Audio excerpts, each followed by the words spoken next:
자, 오늘은 7장 하겠습니다. 7장. 이제 7장의 공식 명칭은 하나님의 사람과의 언약에 관하여. 자, 1항에 보면 뭐라고 설명이 되어 있냐면 하나님과 사람 사이에는 간격이 너무 크다. 이거는 타락하고 난 뒤의 상태가 아닙니다. 왜냐? 하나님은 창조주이시고요. 사람은 피조물이기 때문에 그렇습니다. 그러니까 창조주와 피조물 사이의 간격은 너무 큽니다. 너무 커서 이 사이는 좁혀지지 않는 질적인 차이. 이 질적인 차이에서 반드시 그러니까 비롯되는 것이 있는데 그게 뭐냐면 피조물의 의무입니다. 창조주 되신 하나님과 사람, 즉 피조물 이성적인 존재 간에는 순종의 의무가 발생합니다. 이것은 창조주와 피조물 사이의 관계 때문에 그런 겁니다. 그러니까 하나님께서 의무를 부여하셔서 복종의 의무가 생기는 것이 아니고요. 창조주와 피조물 사이에는 순종의 의무가 발생한다는 겁니다. 그러면 이 관계를 도덕적 관계, 도덕적이고 윤리적인 관계라고 얘기합니다. 그래서 창조주와 피조물 사이에는 도덕적이고 윤리적인 관계가 성립하는데 그 도덕적이고 윤리적인 관계는 어떻게 성립하냐 하면 피조물이 창조주에게 순종해야 할 의무가 생기는 것으로 이 관계가 성립된다는 겁니다. 네, 그래서 피조물은 창조주에게 반드시 순종을 해야 된다. 하나님의 어떤 명령이나 어떤 율법을 지켰을 때 무언가를 받을 수 있다라는 어떤 그런 생각들을 가지고 순종의 의무를 다하려고 하는 경향이 있어요. 뭐 예를 들면 이런 거죠. 먼저 그의 나라와 그의 의를 구하라. 그리하면 이 모든 것을 너희에게 더하시리라 하셨는데 사람들은 어떻게 그의 나라와 그의 의를 구하냐면 그 모든 것을 갖고 싶어서 그의 나라와 그의 의에 순종하는 거예요. 지금 그러고 살고 있는데 대다수 이제 신앙인들의 어떤 마음속 한켠에는 그런 이제 마음들이 그렇죠. 자리 잡고 있다는 거죠. 그런데 피조물인 사람은 하나님께 그냥 순종해야 될 의무만 있는 것이지 그 순종을 근거로 해서 복이라든지 상을 요구할 수 있는 그런 상태가 아니라는 겁니다. 요 관계가. 요 도덕적이고 윤리적인 관계에서 나오는 게 뭐냐 하면 도덕법이라는 거예요. 하나님과 사람, 피조물인 사람 사이에는 이런 순종의 의무를 지니는 어떤 도덕적인 관계가 형성되는데 그것을 법적으로 규정한 것을 도덕법이라고 합니다. 이 도덕법이 왜 나오게 됐냐면 하나님이 사람과 교제를 하려면 필연적으로 어떻게 되냐면 하나님께서 사람 쪽으로 이렇게 오셔야 된다는 거죠. 오지 않고는 사람이 하나님과 교제할 수 있는 방법은 없어요. 간격이 너무 크기 때문에. 그래서 하나님이신 창조주가 사람인 피조물에게 관계를 형성하기 위해서 도덕적 관계를 형성하기 위해서 우리에게 주신 게 있는데 그게 뭐냐면 도덕법이라는 겁니다. 언약을 주셨다는 겁니다. 네, 그러니까 언약이라는 것은 뭐냐면 하나님께서 피조물에게 다가가시는 방편이다 이렇게 보셔야 됩니다. 최초의 언약을 주신 것이 뭐냐면 선악나무 열매를 먹지 말아라 하는 그 조문으로 표현되는 언약인 거예요. 그래서 창조주이신 하나님께서 사람인 피조물에게 관계를 형성하기 위해서 언약을 매개로 사람에게 다가오시는 겁니다. 네, 그래서 이 언약이 굉장히 중요하다 이렇게 보시면 됩니다. 그래서 우리 신앙 고백 1항에서는 뭐라고 되어 있냐면 하나님 편에서 자발적으로 스스로를 낮추셔서 사람에게로 다가오셨는데 그 낮추심의 방법이 뭐냐면 언약이다 이렇게 설명했습니다. 자, 그래서 이 언약이 주어졌어요. 그러면 언약이 주어지면 피조물인 사람은 뭐만 해야 된다?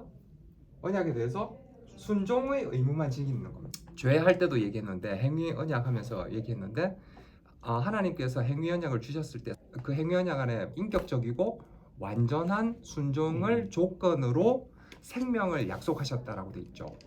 인격적이고 완전한 순종은 우리가 그 언약을 받아서 야 이거 순종을 해야지 내가 생명을 받기 위해서가 아니고 하나님께서 자기를 낮춰서 우리와 교제하시기 위해서 언약이라는 걸 주셨잖아요. 그러면 이 언약은 당연히 인격적이고 완전한 순종의 의무를 가시는 겁니다. 이 언약을 통해서 우리가 인격적이고 완전한 순종을 했다고 해서 하나님으로부터 뭔가 상이라든지 보상이라든지 어떤 복이라든지를 요구할 수 있는 입장에 있다 없다? 없다. 그럼에도 불구하고 하나님께서는 언약을 근거로 해서 우리에게 생명을 약속하셨습니다. 여기서 그럼 도덕은 뭐죠? 여기서 얘기하는 도덕은 창조주와 피조물 사이의 관계를 얘기하는 거예요.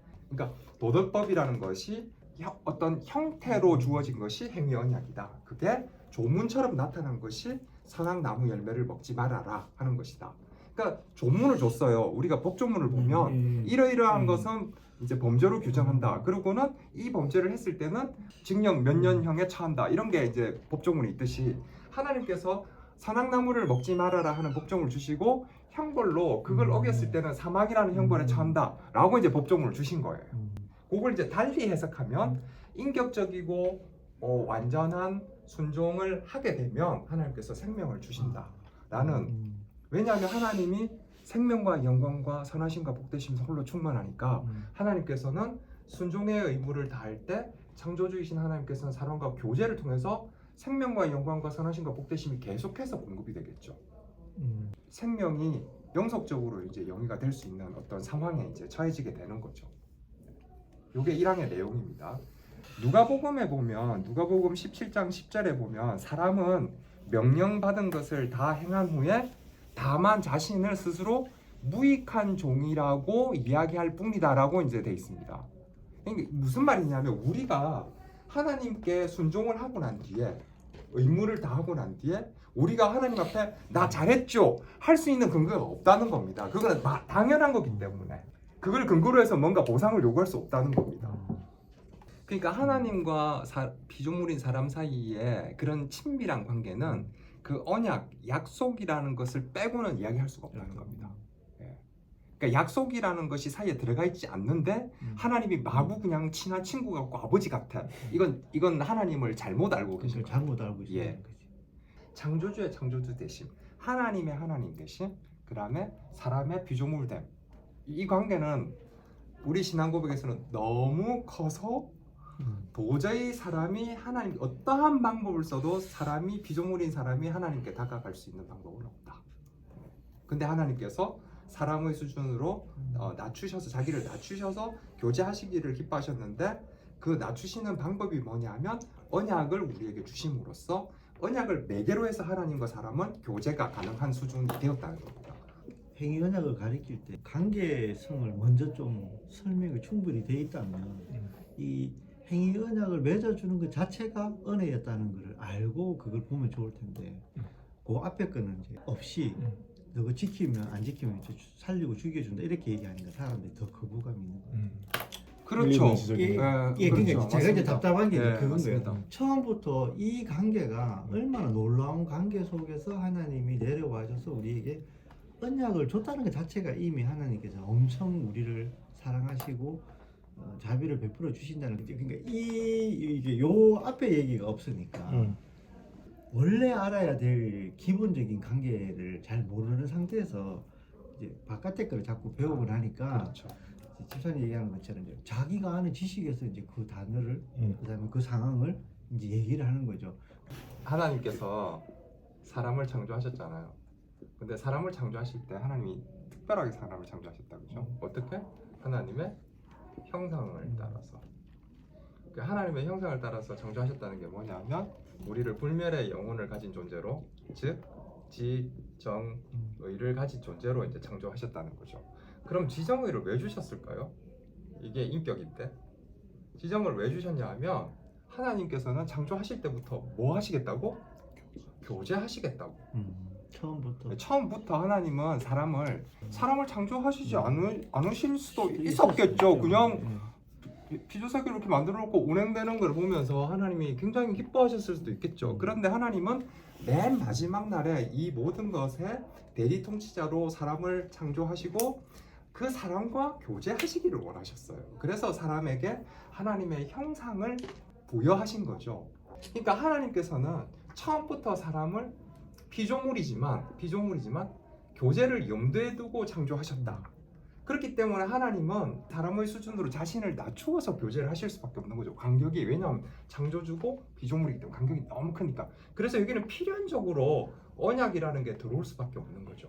그래서 언약이라는 것은 사람인 피조물이 하나님께 인격적이고 완전한 순종으로 의무를 다해야 되는 것입니다. 그래서 하나님께서는 요 행위 언약이라고 얘기하는 요 언약을 맺으시고 사람과 이제 교제하시기를 기뻐하셨는데, 사람이 이제 하나님께서 행위 언약을 누구랑 맺으셨죠?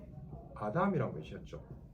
그리고 아담 안에서 그의 모든 후손들과 맺으셨다. 그죠?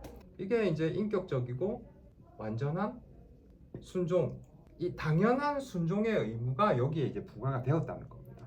이거는 하나님과 사람이 교제하기 위한 가장 기본적인 관계라고 보시면 돼요. 이 관계가 여기 언약이라는, 그리고 여기 순종이라는 요 틀이 이렇게 싹 빠지게 되면 하나님과 우리의 관계는 없습니다. 간격이 너무 넓어서 교제를 할 수가 없다는 겁니다. 그래서 여기에 언약이라는 것이 순종을 조건으로 주어졌다라고 이제 표현이 되는 겁니다. 자, 그럴 때 하나님에게로부터 오는 그 속성들 있죠. 생명과 그 다음에 영광과 선하심과 복되심에 홀로 충만하신 하나님의 속성들이 언약에 대한 순종을 근거로 해서, 조건으로 해서 아담에게 이렇게 흘러오는 거죠. 우리가 죄를 설명할 때는 그냥 단순하게 선악을 알게 하는 나무 열매를 따먹었다로 가시면 하나님 앞에 저지른 죄가 얼마나 사실은 큰 것인지에 대해서 피상적인 설명밖에 안 돼요. 우리의 죄는 하나님께서 우리와 교제하기 위해서 자신을 낮추시면서 주신 언약을 깨트린 거예요. 이 언약을 깨트림으로 우리는 하나님과 교제할 수 있는 지정의의 수준에서 떨어진 거죠. 그게 떨어졌다. 타락. 그래서 타락을 함으로써 사람은 하나님으로부터 오는 생명, 영광, 선하심, 복되심에 완전히 이제 무능력한 존재가 된 겁니다. 언약을 어김으로써 이 사망은 뭐예요? 형벌에 대한 책임으로써 사망이 이제 주어진 거죠. 그걸 갖다가 이제 죄책이라고 하고요. 죄책 중에서 이제 벌에 대한 책임, 그래서 벌책이라고 이제 합니다. 그 다음에요, 완전히 무능한 상태가 이제 형성됐습니다. 완전히 무능한 상태는 왜 형성됐다고요? 하나님과 교제할 수 있는 수준의 지정의에서 떨어졌기 때문에. 그래서 우리에게 뭐가 주어졌습니까? 완전한 무능 상태. 그걸 이제 전적 부패 이렇게 얘기하죠. 그러니까 전적 부패가 포함하는 게 이제 오염과 무능, 이제 두 가지 포함된다는 거겠죠. 그러니까 완전히 무능한 상태가 이제 형성됩니다. 어디에 대해서 무능하다? 생명과 영광과 선하심과 복되심에 다가가는 데 있어서 완전히 무능합니다. 죄책으로서의 사망 상태, 영적인 주검의 상태가 이제 되었죠. 그래서 죄와 허물로 죽었던 우리를.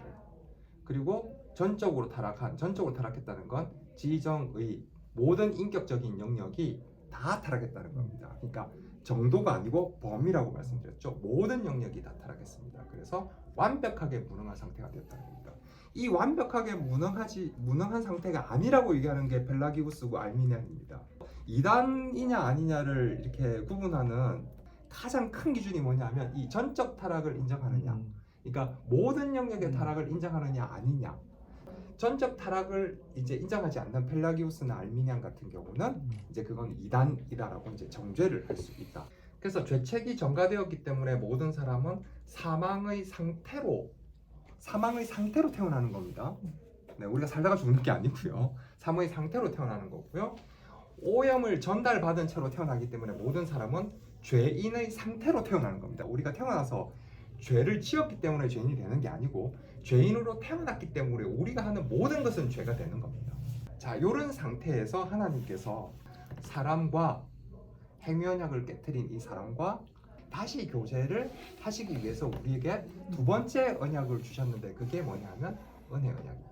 자, 그런데 은혜 언약은 아버지 하나님과 아들 하나님이 은혜 언약을 맺었습니다. 자, 행위 언약은, 첫 언약은 하나님과 아담과 맺었습니다.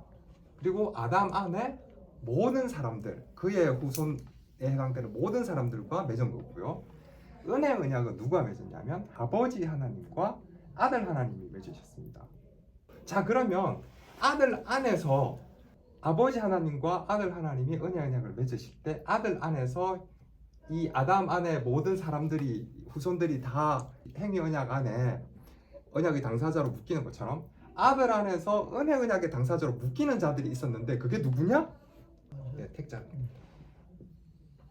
여기서 이제 예정이 나오는 거죠. 하나님께서 택하셔서 아들에게 주신 자들이 있습니다. 요한복음에 보면 그런 표현이 나오죠. 아버지께서 나에게 주신 자들. 그래서 예수님이 이 땅에 오셨을 때 예수라는 이름이 뭐죠? 저가 자기 백성을 저희 죄에서 구원할 자, 자기 백성이 있다는 거예요. 이게 택자들입니다. 그래서 아버지 하나님과 아들 하나님이 창세전에 맺은 겁니다. 이거는 은혜 언약을 맺으셨는데 이 은혜 언약의 당사자는 아들 하나님이시며 그의 혜택을 보는 것들은 택자들이 그 안에서 언약의 혜택을 받는다. 자, 여기서 이제 중요한 거요. 행위 언약은 아버지께서 사람에게 순종을 조건으로 생명을 약속하셨다, 그죠? 네. 근데 이 사실 조건이라고 얘기하지만 우리는 당연히 언약이 주어지기 이전부터 피조물이기 때문에, 그러니까 피조물 됨을 알아라는 뜻이에요. 선악나무를 볼 때마다 예? 우리는 피조된 피조물이라는 것을 알아라고 이걸 주셨다라는 의미가 뭐냐면 우리가 피조된 존재이기 때문에 창조주에게 순종의 의무만 지니고 있다는 거예요. 그래서 순종을 조건으로 생명이 약속되었는데 은혜 언약은 뭐냐면요, 조건이 없어요. 그냥 주시는 거예요. 값 없이. 이 창세전에 맺어진 이 은혜 언약이 행위 언약으로 사람과의 관계가 교제가 깨어진 것을 확인하고 그 뒤에 사람에게 주어집니다. 그러니까 주어진다는 말은 그때부터 적용이 된다는 거죠. 왜냐하면 이때 조건이 없기 때문에. 행위 언약은 조건이 있었잖아요. 그러니까 조건이 충족되어야 되는 거잖아요. 충족될 때 그 조건으로 계속해서 생명이 허락되신 거잖아요.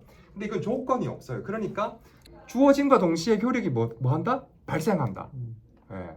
그래서 은혜 언약 안에서 우리에게 주시고자 하시는 게 뭐다? 생명과 여기 오염, 타락, 전적 부패, 무능에서 구원. 네. 행위 언약을 깨트린 거잖아요. 깨트림으로 우리가 타락됐다, 그죠? 네. 타락의 결과 우리는 어떤 상태에 처하게 되었습니까? 이게 이제 교리문답에 나오는 건데 교리문답에서 뭐라고 설명하고 있냐면 죄와 비참함의 상태에 처하게 되었습니다. 이렇게 설명하거든요. 그러니까 죄와 비참함의 상태. 그 죄라는 것은 아시겠지만 그 사망과 이제 오염의 상태를 얘기하는 거고요. 그다음에 비참함의 상태는 뭐냐면 하나님의 진노와 율법의 저주. 사람은 하나님으로부터 생명과 영광과 선하심과 복되심을 공급받고 그걸 누리는 관계에 있었어야 돼요. 그런데 이게 끊어짐으로써 사망과 오염의 상태가 된과 동시에 그게 모든 것이 끊어지고 생명과 영광과 선하심과 복되심 대신에 하나님의 진노와 그 다음에 율법의 저주만 이제 남게 된 겁니다. 그래서 하나님께서는 은혜 언약을 주심으로 은혜 언약을 그것도 어떻게 주셨다? 값없이, 아까도 얘기했지만 조건 없이 값없이 주심으로 우리를 사망의 상태에서 해결하시고 그 다음에 하나님의 진노와 율법의 저주에서 우리를 건져내시는 겁니다. 그래서 생명과 구원을 주시기 위해서 하나님께서 우리에게 은혜 언약을 값없이 주셨다. 이 은혜 언약 안에 뭐가 담겨져서 은혜 언약을 주셨다? 아까도 얘기했지만 하나님과 피조물인 사람 사이는 어마무시한 간격이 있어요. 근데 이 어마무시한 간격을 하나님이 자기를 낮추심으로 왜 행위 언약이라는 어떤 그 틀을 통해서 자기를 낮추심으로 사람과 교제했잖아요. 근데 사람이 행위 언약을 깨버렸어요. 그럼 다시 이 관계가 멀어졌죠. 그래서 이 관계를 다시 형성하기 위해서 이 뭐를 약속하셨다? 좀 보자. 그래서 은혜 언약은 어떻게 드러나느냐? 이게 이제 교리문답에 은혜 언약은 어떻게 드러납니까? 첫 번째, 값없이 주어진 것으로 드러납니다. 두 번째, 생명과 구원을 주시는 것으로 드러납니다. 세 번째, 중보자를 이 은혜 언약의 당사자인 택자들이 중보자를 사용할 수 있는 권한을 획득하는 것으로 됩니다. 이 권한이 왜 중요하냐면 우리는 하나님께서 하라 하신 행위 언약, 그 다음에 행위 언약 도덕법의 확장판으로서의 10계명 이거 지킬 수 있다 없다? 없다. 완벽하게 못 지켜요. 하나님께서 사람과 교제하시기 위해서 언약을 주셨죠. 언약을 주셨는데 사람이 이 언약을 못 지켜서 깨뜨렸어요. 그래서 사람이 이제 타락하게 되었죠. 그래서 타락한 상태에서 생명과 구원을 주시기 위해서 은혜 언약을 발동시킨다, 그죠? 근데 은혜 언약은 하나님께서 아들과 창세전에 맺으신 언약이다, 그죠? 그래서 이 아들 안에 택자들에게 사실 은혜 언약을 다 적용시킬 수 있도록 이렇게 이제 맺어주시고 이 타락한 백성들의 생명과 구원을 다시 회복시켜 주신다, 그죠? 자, 그러면 창조주이신 하나님과 피조물인 사람 사이에 순종의 의무는 그러면 없어지는 것인가요? 아니죠, 한시적이죠. 그렇죠. 그래서 뭐가 여전히 존재하냐면요, 행위로 지켜야 되는 것은 여전히 있다는 거예요. 예, 그래서 우리가 성경을 자꾸 보다 보면 이런 게 있어요. 행위대로 심판받는다. 그렇지. 네. 네, 다 맞아요. 그래서 우리가 이 부분에 굉장히 헷갈렸어요. 나는 사실 굉장히 머릿속에서 이게 정리가 안 되고 헷갈렸거든요. 사실. 그럼 뭐야? 은혜로 구원을 받았댔는데 그럼 또 이거 지켜야지 또 심판을 받는데 그럼 못 지키면 이건 또 이거 어떻게 되는 거야 도대체? 지켜야 돼요. 지켜야만 교제가 형성돼요. 결국은 구원이라는 게 뭐냐면 방금도 제가 말씀드렸지만 하나님의 진노와 율법의 저주에서 우리를 건져내시는 거예요. 왜? 교제하시려고 다시. 그렇게 하기 위해서는 사람은 흠이 없고 거룩한 상태가 되어야 돼요. 그러려면 하나님께서 주신 언약을 지켜야 돼요. 시키면 지켜야 돼요. 근데 뭐라고요? 못 지킨다. 그래서 우리의 중보자이신 그리스도께서 이거를 다 지키셨다. 창조주이신 아버지 하나님께 사람인 피조물들은 순종의 의무를 지닙니다. 그런데 이게 깨어졌어요. 깨어졌는데 하나님은 여전히 그 의무를 요구하신다는 겁니다. 왜? 하나님 창조주시니까. 너는 피조물이잖아. 요구하신다는 겁니다. 그런데 우리는 이걸 지킬 수 있는 존재가 못 돼요. 왜? 우리는 타락했기 때문에 이걸 지켜낼 수가 없어요. 그래서 그리스도께서 중보자로 오셔서 그게 은혜 아래 주어진 중보자의 개념입니다. 그래서 중보자가 오셔서 율법을 다 지키셨어요. 율법을 다 지키신 것을 우리와 연합된 상태에서 우리의 것으로 전가시켜 주십니다. 그래서 하나님께서 나는 안 했지만 나는 못했지만 하나님께서 우리가 그것을 다 지킨 존재로 여겨주시는 겁니다. 그게 의의 전가입니다. 자, 그래서요, 언약으로 주어지신 중보자가 실체, 눈에 보이는 실체로 나타난 존재가 있는데 그게 누구? 예수님. 예수라는 이름의 의미가 뭐냐면 자기 백성을 저희 죄에서 구원할 자. 그게 은혜 언약이라는 겁니다. 그러니까 은혜 언약이 예수라는 이름 안에 드러나 있다는 거예요. 그게 이제 신앙고백 7장의 4항에 나오는 얘기입니다. 그래서 예수님이 남기신 모든 것, 그 말, 그 다음에 그 사역, 어떤 것들 전부 다 은혜 언약의 내용을 이제 우리에게 주시기 위해서 본인이 직접 하신 겁니다. 자, 그 다음에요. 은혜 언약은 언제 맺어졌다고요? 하나님과 아들 사이에, 아들 하나님 사이에 창세전에. 자, 은혜 언약은 언제? 그러니까 사람들에게 두 번째 언약으로 주어졌다고요? 사람들도 주어지는 타락하고 난 뒤에. 네, 타락하고 난 뒤에. 그죠? 타락하고 난 뒤에 주어졌죠. 창세기 3장에 나오잖아요. 그 원시복음으로 돼 있는 그게 이제 우리에게 주어짐으로써 주어짐과 동시에 적용이 됐댔죠. 그러면은 은혜 언약은 언제부터 적용되었다? 타락 이후에 바로 적용이 됐습니다.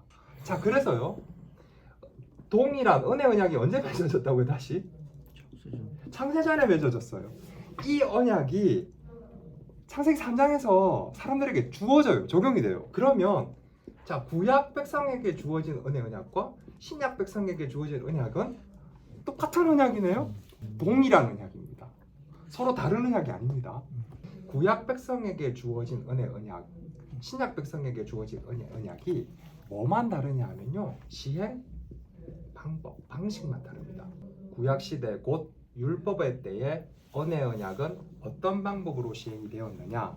자, 여러 가지 약속들, 그 다음에 예언들, 그 다음에 희생 제사, 그 다음에 할례, 유월절 어린 양, 그 다음에 여러 모양의 다른 형태들, 규례 이런 것들로 시행이 되었습니다. 자, 구약의 백성들은, 구약의 택함 받은 백성들은 약속들, 예언들, 희생 제사들, 그 다음에 유월절 어린 양, 그 다음에 할례 등을 통해서 오실 메시아를 바라보게 된 겁니다. 율법 아래 시행되어진 여러 가지 은혜 언약의 여러 가지 모양들 속에서 오실 메시아를 믿는 믿음으로 구원을 받은 겁니다. 생명과 구원이 주어진 겁니다. 은혜 언약. 신약 시대, 즉 복음 아래에서는 복음으로 누가 오셨다고요? 예수님. 예수 그리스도.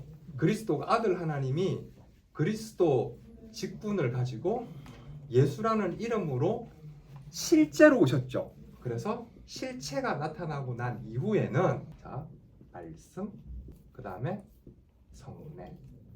성례들이죠. 왜냐하면 성례는 두 가지니까 성찬과 그 다음에 세례. 신약 시대에는 은혜 언약이 주어지는 방식들이 숫자가 굉장히 줄었고 그 다음에 외향적으로 볼 때 굉장히 덜 거룩해 보이지만 훨씬 더 효과적이다. 그래서 은혜 언약이 구약 시대의 율법 아래에서 여러 가지 이런 모양들로 이제 베풀어졌는데 이 모양들은 전부 다 누구를 예표하는 거다? 예수 그리스도를 예표하는 거다. 그 예수 그리스도가 실체로 오고 난 뒤에는 이런 것들이 다 뭐라고요? 없어지고요. 필요 없는 게 되는 거죠. 없어지고요. 예수 그리스도가 하신 말씀, 예수님이 말씀이시니까 말씀과 그 다음에 그 보이는 말씀으로서의 성례, 세례와 성찬을 통해서 우리에게 은혜 언약이 더욱 더 효과적이고 충분하게 주어진다.